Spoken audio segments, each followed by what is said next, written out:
सभी बैकवर्ड कल्याण सत्संग में आज 18वां दिवस में स्वागत है। साथियों, जैसा कि तथागत भगवान बुद्ध के जीवन पर आधारित डॉक्टर बी.आर. अम्बेडकर साहब द्वारा लिखी पुस्तक ग्रंथ बुद्ध एंड हिज धम्मा के पाठ के क्रम में आज 18वें दिवस में जब तथागत भगवान बुद्ध सिद्धार्थ गौतम भारद्वाज ऋषि के आश्रम से विदा लेकर के अपने राज कपिलवस्तु को छोड़ करके जंगल की ओर प्रस्थान कर रहे हैं, तो नदी के पास पहुंचने के बाद नदी के तट पर उनके है तो उसकी हिम्मत दुगुना और चार गुना हो जाती है। आज हमारे बैकवर्ड समाज में सहयोगियों की संख्या दिनों दिन कम होती जा रही है।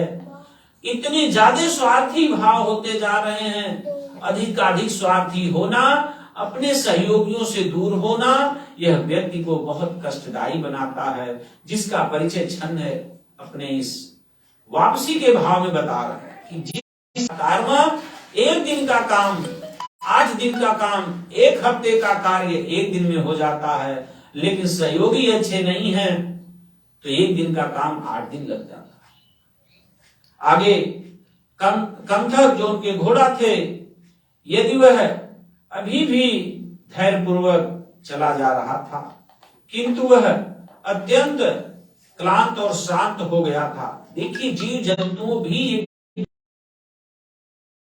अपने स्वामी के ना होने पर कितना क्लांत और शांत है। निसंदेह अभी भी अलंकारों से अलंकृत था, तो भी स्वामी विहीन होने के कारण सर्वदा तेज विहीन हो गया। मतलब स्वामी के न रहने से जीव जंतु भी सिद्धार्थ गौतम से कितना दुखी थे, व्यक्त नहीं कर पा रहे थे।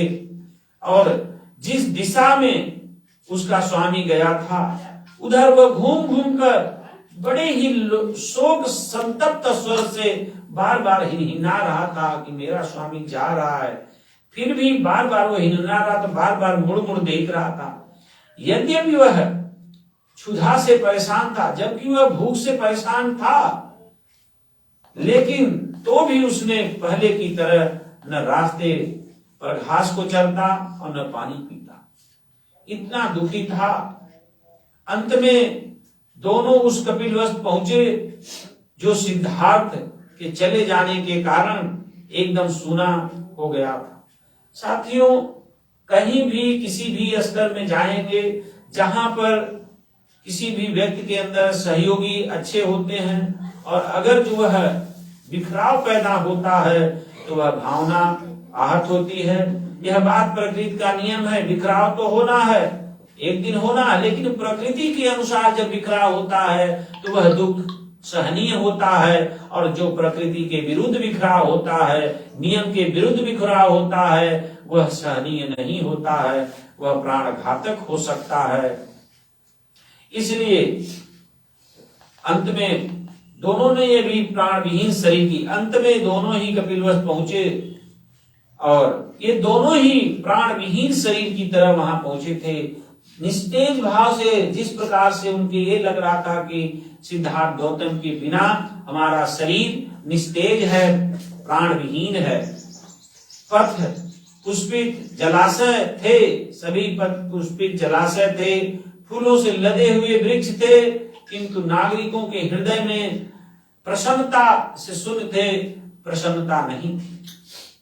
तेज विहीन आंखों में अश्रु लिए हुए जब उन दोनों ने कपिलवस्तु में प्रवेश किया तो उन्हें सारा नगर अंधकार सा प्रतीत होने लगा। यह बात सत्य है कि प्रकाश जीवन में 2 तरह का होता है। यह तो सूर्य की किरणों से जो प्रकाश होता है, जिससे हमें चलने के लिए दिखाई देता है। एक वो प्रकाश होता है कि व्यक्ति अंधकार में भी चल लेता है। अंधकार में चलने का जो प्रकाश होता है वह व्यक्ति का बुद्धि और विवेक होता है। अक्सर